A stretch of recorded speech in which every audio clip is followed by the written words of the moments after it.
One of the easiest methods when it comes to painting your foam is just using spray cans. There are many different brands out there and a lot of them work really well with foam.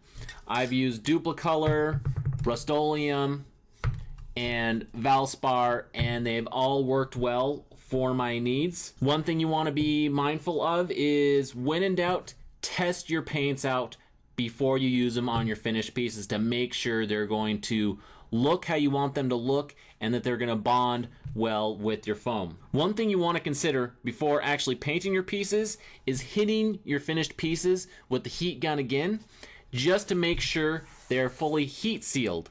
Once something is fully heat sealed, it'll give a nice smooth surface for the paint to bond to. One thing that you will notice when you are heat sealing your foam, it'll go from a slightly matte finish to a slightly shinier glossy finish. That's when you'll know your pieces are starting to be heat sealed. Another thing you'll want to do after heat sealing your foam is to prime your pieces before actually painting them.